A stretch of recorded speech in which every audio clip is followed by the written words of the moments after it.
Jornal da Alterosa, edição regional. Oferecimento Minas Brasil, cuidando de pessoas, espaços e histórias. Hospital 9 de Julho, há mais de 40 anos como referência em oncologia. Olá, boa noite para você. Hoje é quinta-feira, dia 23 de abril de 2026. Está no ar o Jornal da Alterosa, edição regional, para toda a Zona da Mata e Campo das Vertentes. Desde já, muito obrigada, viu, pela sua companhia, pelo seu carinho aí do outro lado. E de cara, já te convido também a nos seguir no Instagram, @TV Alterosa, Zona da Mata, e claro, acompanhar tudo o que acontece em nossa região. Quer ficar bem informado? Então fique comigo. 2 meses após o desastre climático que atingiu Juiz de Fora, o Gabinete de Crise e Resposta voltou a se reunir na manhã desta quinta-feira no 4º Batalhão de Bombeiros Militar. O encontro reuniu representantes de instituições municipais, estaduais e federais que atuam diretamente no enfrentamento da situação. Durante a coletiva foram apresentados os avanços nos trabalhos e discutidas medidas de prevenção, reparação e resposta ao desastre. Participaram da reunião representantes do Corpo de Bombeiros, Defesas Civis Nacional, Estadual e Municipal, a Polícia Militar e o Exército Brasileiro.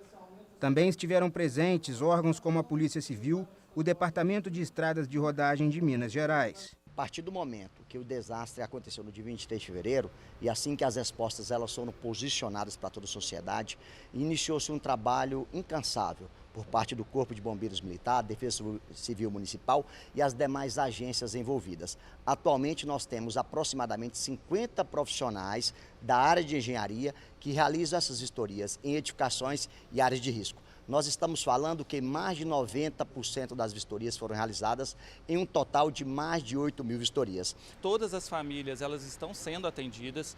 As famílias que estão nos hotéis são as famílias desabrigadas. Então foi feito essa contratação do hotel para manter essas famílias e a gente tem um número, como já foi dito aqui, de algumas famílias desalojadas, onde a gente está trabalhando diretamente com o programa Compra Assistida, onde ontem a gente teve a aprovação do primeiro projeto, vão ser 97 residências, contemplando mais ou menos 19.300.000 reais aqui para o município, e nos próximos dias a gente vai mandar um outro projeto que contempla 9 bairros também para o Compra Assistida. A gente orienta a não voltar para as casas interditadas, porque ainda existe o que a gente chama de risco remanescente, então a volta dessas pessoas para casa significa um risco para elas. A gente pede para manter a orientação da Defesa Civil. A sensação de segurança também é nossa responsabilidade. Então nós já saímos dessa reunião com a responsabilidade do comandante de setor, do comandante de companhia, se reunir com essas lideranças, com os moradores desses locais, para transmitir para eles talvez essas informações que são relevantes da redução da incidência criminal, para que elas tenham uma sensação de segurança. Pelo Ministério Público de Minas Gerais participaram promotores das áreas de meio ambiente, patrimônio público e direitos humanos, que acompanham os desdobramentos da força-tarefa criada para enfrentar o desastre. A população tem toda a razão de estar incomodada diante dessa tragédia. Infelizmente, a solução ainda não veio hoje, mas foi noticiado tanto pela União quanto pelo município que já houve um grande avanço na questão da compra assistida, que haverá a definição, a entrega de R$200 mil para as famílias através da Caixa Econômica Federal. As pessoas poderão procurar, através dos seus corretores de confiança, o imóvel que desejam comprar com essa verba, e ainda poderão também adquirir imóveis que virão de propriedades inadimplentes do Minha Casa Minha Vida. Mas é uma questão que ainda está em construção. 2 meses após o desastre, o trabalho integrado entre os órgãos competentes segue como peça-chave para minimizar os impactos da tragédia e garantir assistência às famílias atingidas pelas chuvas. As instituições reforçaram o compromisso com a transparência e a continuidade das ações até a completa recuperação das áreas afetadas. E só relembrando, hoje fazem exatamente 60 dias aí dessa tragédia que atingiu os municípios de Juiz de Fora, Ubá e Matias Barbosa. E agora a gente acompanha todo esse processo aí de reconstrução dos locais que foram atingidos aí pelas chuvas. 2 mortes foram registradas nas rodovias que cortam Juiz de Fora e região da Zona da Mata Mineira durante o feriado de Tiradentes. Os registros estão no balanço da Operação Tiradentes, realizada pela Polícia Rodoviária Federal. Além das 2 mortes, 6 pessoas ficaram feridas. Segundo a Polícia Rodoviária Federal, mais de 1.000 veículos foram flagrados pelos radares com excesso de velocidade. 7 deles foram apreendidos por não oferecerem condições seguras e legais para rodar nas estradas. Ainda segundo a PRF, houve uma ocorrência de receptação de veículo furtado. Em Minas Gerais, a polícia registrou ao todo 17 mortes e 144 feridos nas rodovias federais. E mais de 7.300 veículos foram flagrados por excesso de velocidade. Pois é, tá aí o resultado, dessa Operação Tiradentes, promovida aí pela Polícia Rodoviária Federal durante o feriado prolongado.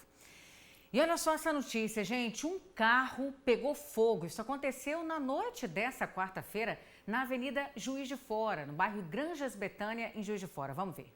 O Corpo de Bombeiros foi acionado no início da noite dessa quarta-feira para atendimento de uma ocorrência de incêndio em veículo de passeio. Ao chegar no local, os militares constataram que o carro já se encontrava totalmente tomado pelas chamas. Imediatamente, os militares iniciaram o combate ao incêndio, conseguindo realizar a extinção do fogo. Durante a operação, foi identificado vazamento de combustível que atingia a rede de captação de águas pluviais, situação que também foi prontamente controlada pela equipe, evitando a propagação do incêndio e possíveis danos ambientais.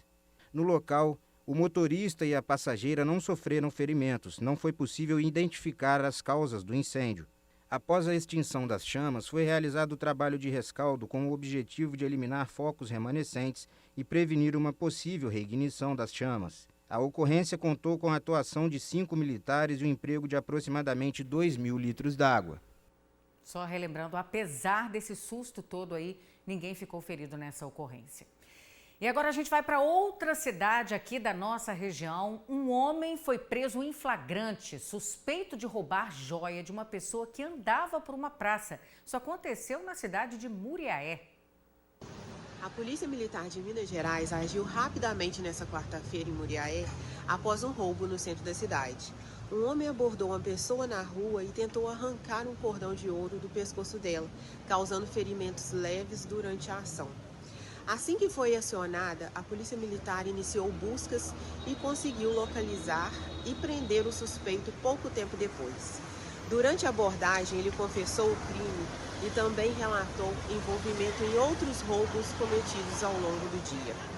O autor foi conduzido com as autoridades competentes, teve a prisão em flagrante ratificada e permaneceu à disposição da Justiça. A ação rápida da Polícia Militar interrompeu a sequência de crimes e trouxe mais segurança para a população de Muriaé. 3 pessoas ficaram feridas depois de um acidente envolvendo uma moto e um carro. Isso aconteceu na noite de ontem na MG 133 em Rio Pomba. 2 vítimas ficaram em estado grave. Olha só as imagens do momento aí dessa batida. De acordo com as informações da Polícia Militar Rodoviária, a motorista do carro, ela acabou perdendo ali o controle da direção quando fez uma curva e teve a visão ofuscada pelo farol da motocicleta que vinha em sentido contrário. Ela não conseguiu desviar e bateu de frente com a moto. Em seguida, a motocicleta pegou fogo, ficou totalmente carbonizada, como a gente está vendo agora. O SAMU ele foi acionado para prestar socorro. O motociclista e o carona que sofreram ferimentos graves foram levados aí para o Hospital Santa Isabel, na cidade de Ubá. E a condutora desse carro, que teve ferimentos leves, ela foi para o hospital em Rio Pomba. Ainda segundo a Polícia Militar Rodoviária, o condutor da moto não tinha habilitação e estava pilotando essa moto numa rodovia movimentada que é a MG 133. 2 homens de 25 e 33 anos de idade, suspeitos de tráfico de drogas, foram presos no bairro José Cirilo, em Muriaé, na tarde dessa terça. A ação ela faz parte da Operação Luminus, que intensifica o combate ao crime organizado na região. Segundo a Polícia Militar, os agentes flagraram um homem saindo de um imóvel já conhecido ali como ponto de venda de drogas e durante a abordagem foram encontrados 4 papelotes de cocaína com ele. O suspeito confessou ter comprado a droga no local e indicou quem seria o responsável pela venda. Com base nas informações, os policiais entraram no imóvel e prenderam o segundo suspeito. Ao todo foram apreendidos 4 papelotes de cocaína e 5 celulares. Os 2 homens foram levados para a delegacia e permanecem à disposição da Justiça. A integração entre tecnologia e ação rápida da Polícia Militar frustrou uma tentativa de furto em um galpão em obras na rodovia Muriaé-Miraí, na madrugada dessa quinta. O crime foi descoberto após o disparo do sistema de alarme do imóvel. O proprietário recebeu o aviso no celular e, ao acessar as câmeras de segurança, viu um homem de capacete dentro do galpão. Então, a Polícia Militar foi acionada imediatamente. Com a chegada rápida aí das viaturas, o suspeito ele fugiu antes de levar qualquer material. Antes disso, ele já havia cortado fios de energia e internet do local. Na fuga, abandonou ferramentas e um simulacro de arma de fogo. Durante esse rastreamento feito na região, os militares encontraram uma motocicleta abandonada na rodovia, que é essa que você está vendo. O veículo era furtado e estava com placa adulterada. A moto foi recuperada, foi levada para o pátio credenciado. Os materiais apreendidos foram encaminhados para a delegacia. O suspeito ainda não foi localizado. A gente vai dar uma paradinha agora, eu vou para um rápido intervalo e volto já já.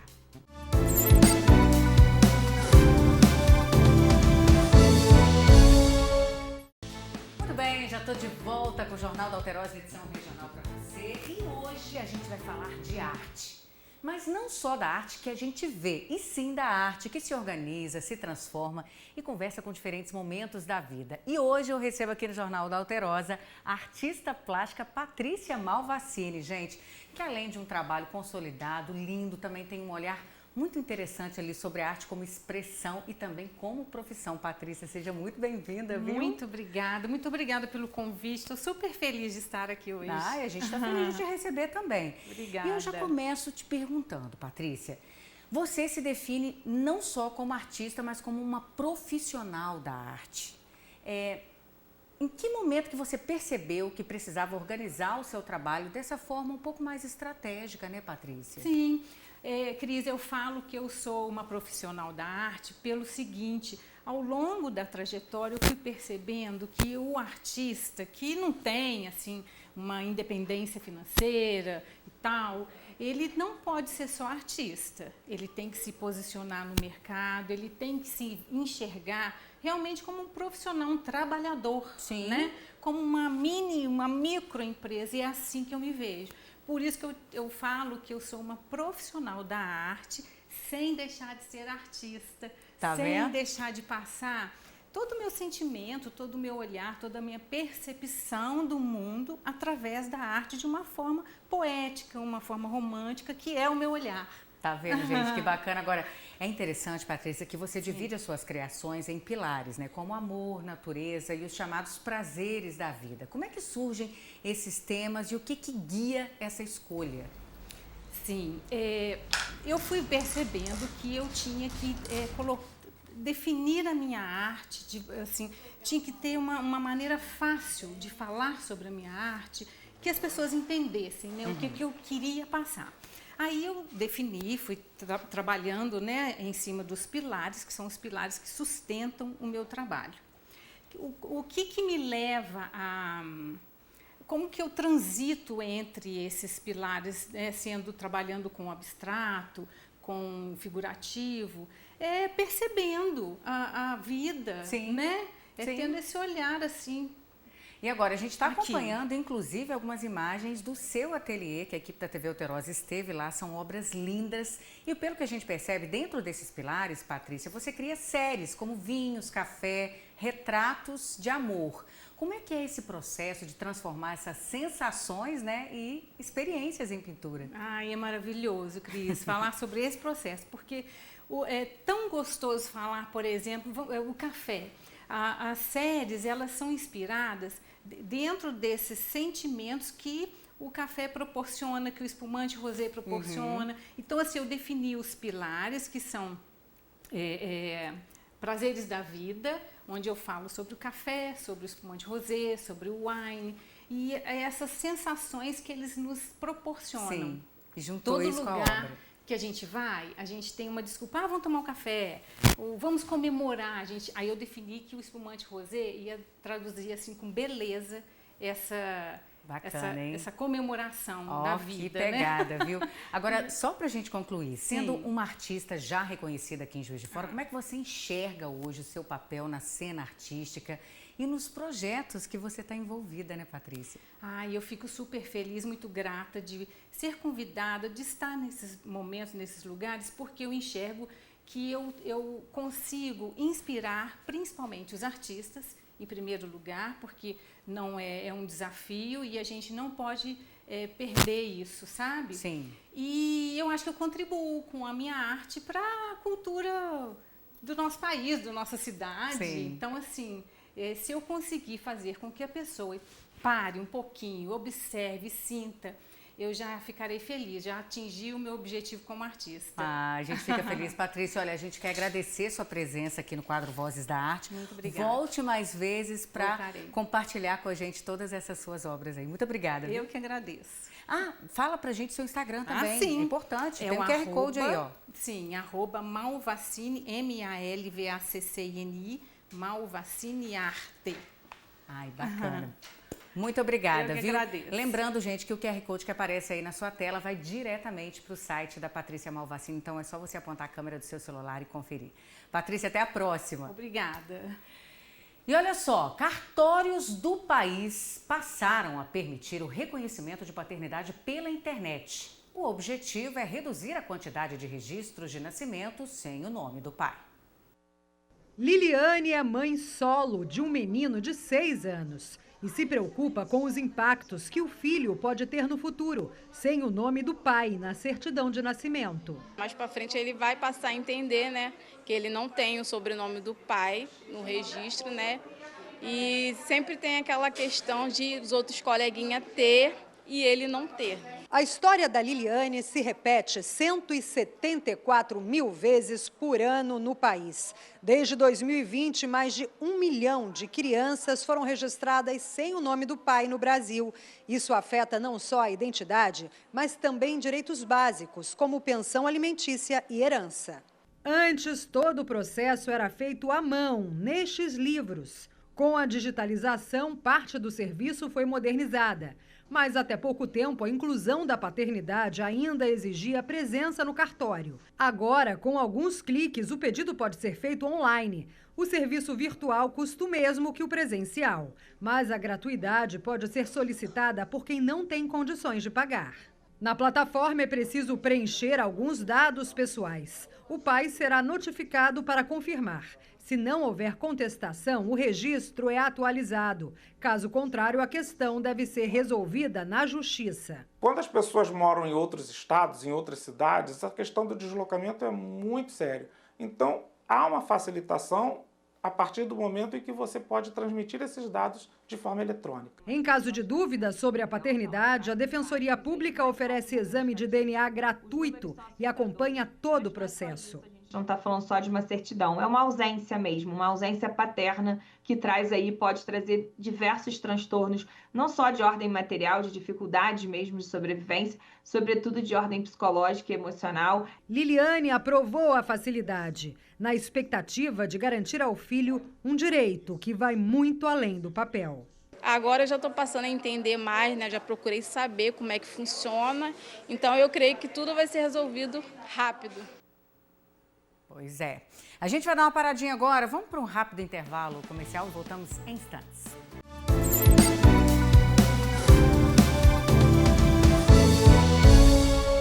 Muito bem, já estou de volta com o Jornal da Alterosa, edição regional para você. Uma geração inteira sem acesso ao tabaco. É isso que vai acontecer no Reino Unido, que acaba de proibir cigarro para pessoas nascidas a partir de 2009. A medida vale por toda a vida, mesmo quando essas crianças e adolescentes atingirem a maioridade. Para quem tem 17 anos ou menos, nunca será possível comprar cigarros legalmente no Reino Unido. O projeto passou pela Casa dos Comuns e pela Casa dos Lordes, uma espécie de Senado do Parlamento britânico. Esse projeto é um marco, vai criar uma geração livre de cigarros. É a maior intervenção pública na saúde em muito tempo e vai salvar vidas, disse Gillian Marham, baronesa na Casa dos Lordes, que é formada por integrantes não eleitos em posto vitalício. É uma grande intervenção, não apenas porque pode salvar vidas, mas também porque tem potencial para economizar muito dinheiro no sistema público de saúde. Além de 64 mil mortes, há 400 mil internações todos os anos na Inglaterra ligadas diretamente ao tabagismo. Estimativas do governo britânico mostram que o custo de tudo isso ultrapassa o equivalente a 200 milhões de reais por ano. Os chamados vapes também serão proibidos para quem nasceu depois de 1º de janeiro de 2009. O governo agora também tem mais poderes para regular embalagens e sabores. No Reino Unido, os vapes são recomendados para quem quer abandonar o cigarro. Switching from cigarettes to vapes. A troca, segundo este vídeo do sistema de saúde britânico, corta a maior parte das toxinas prejudiciais à saúde. Mas no mesmo vídeo, um alerta. Esta alternativa também não é segura e muitos dos seus efeitos ainda são desconhecidos. Pois é, imagina se essa proibição se estende para outros países também, né? E 2 propostas para alterar a Constituição e diminuir a escala de trabalho 6x1 deram mais um passo na Câmara dos Deputados. Agora, o texto será analisado por uma comissão especial. Depois de 2 horas de debates, veio a aprovação. Em votação, o parecer do relator, os senhores parlamentares que o aprovam permaneçam como se encontram. Aprovado o parecer. Em votação simbólica, a proposta que acaba com a escala 6x1 foi aprovada na Comissão de Constituição e Justiça da Câmara. Nessa etapa, os deputados apenas analisam se o texto é constitucional e não entram no mérito da matéria. O relatório foi baseado em 2 textos. Um prevê 4 dias de trabalho e 3 de descanso, com prazo de 360 dias para entrar em vigor.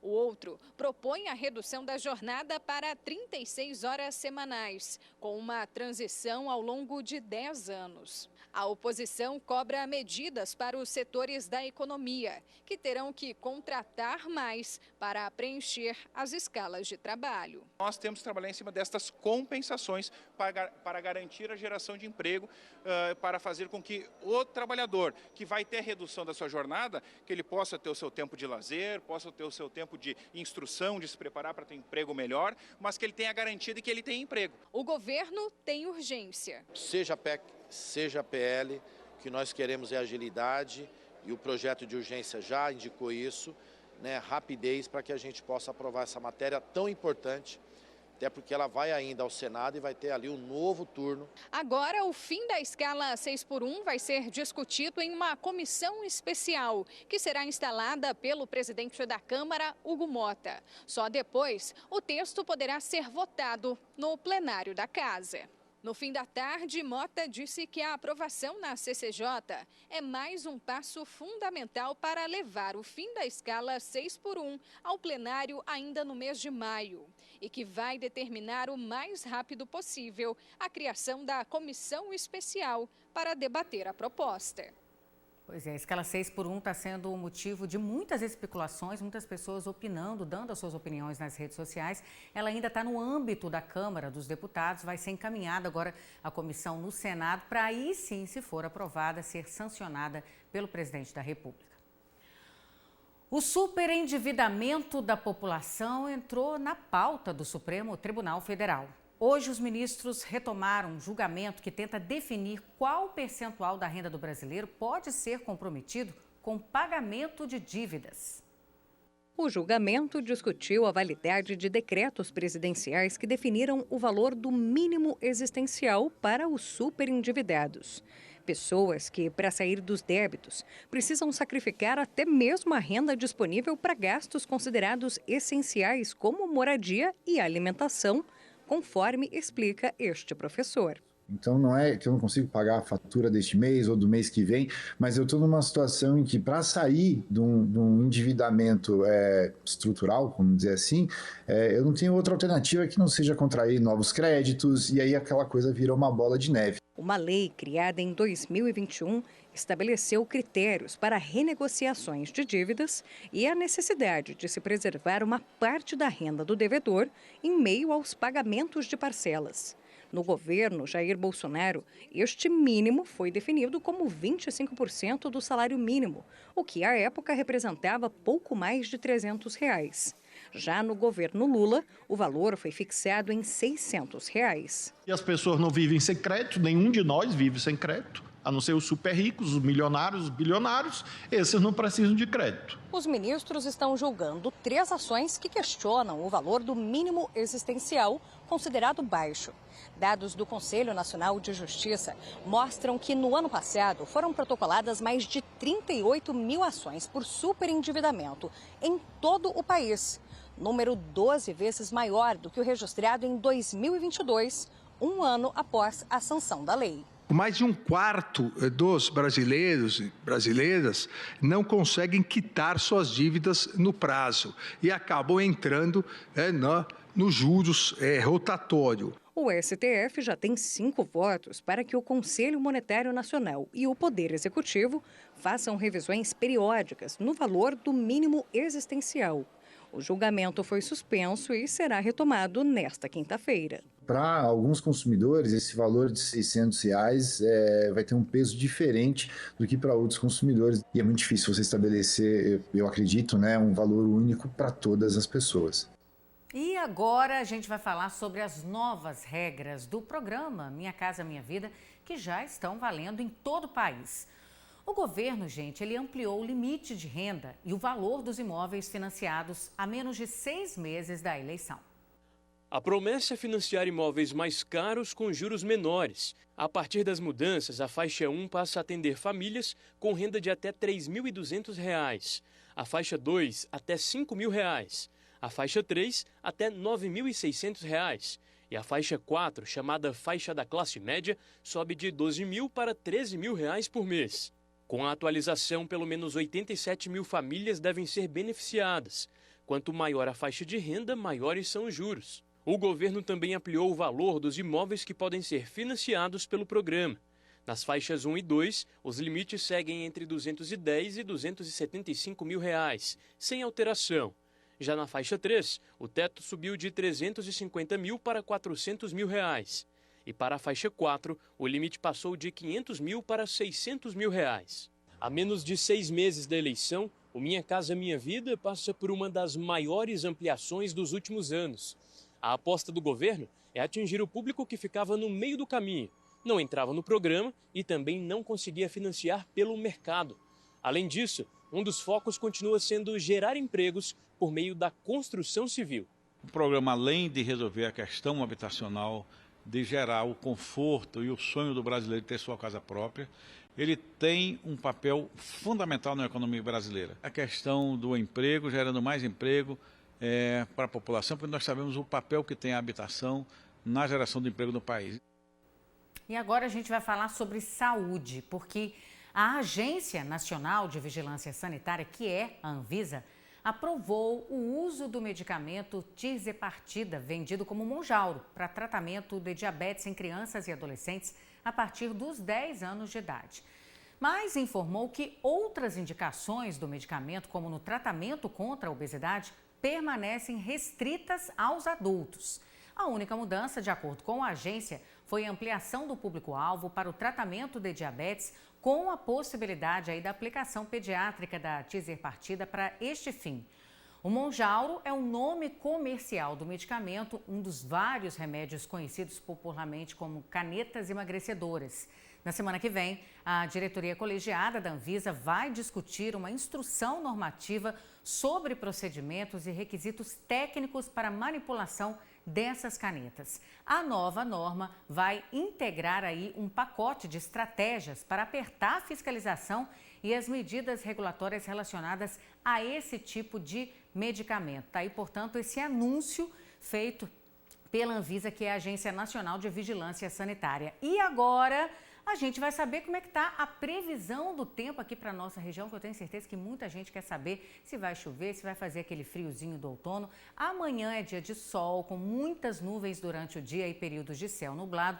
Noite de céu limpinho, tá? A mínima prevista é de 16 graus e a máxima é de 25. Agora vem comigo que a gente vai dar uma olhadinha aqui como é que fica o tempo em algumas cidades aqui do entorno. Começando por Juiz de Fora, registrando a mínima de 14 graus e máxima que não deve ultrapassar os 27. Na cidade de Ubá, na zona da Mata Mineira, mínima de 16 e máxima de 29. Em Tiradentes, cidade histórica, mínima de 14 graus e máxima que não deve ultrapassar também os 27. Em Viçosa, 15 graus e máxima de 28. E na cidade de Leopoldina, mínima de 17 e máxima de 29 graus. Em todas elas, céu parcialmente nublado com um solzinho bastante tímido ali. É a previsão do tempo aí para algumas cidades do entorno aqui para a nossa região. Bom, e eu tô indo embora, quero agradecer a sua companhia, seu carinho, te convidar a seguir a gente lá no Instagram, @TV Alterosa Zona da Mata, e também no nosso canal no YouTube. Estamos também no YouTube, então aproveita para se inscrever no canal e deixar, claro, a sua mensagem no nosso chat. Para você, um bom restinho de quinta-feira e até amanhã. Tchau, tchau.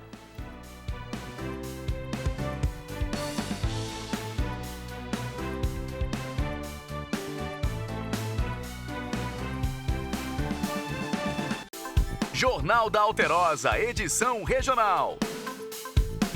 Oferecimento Minas Brasil, cuidando de pessoas, espaços e histórias. Hospital 9 de Julho, há mais de 40 anos como referência em oncologia.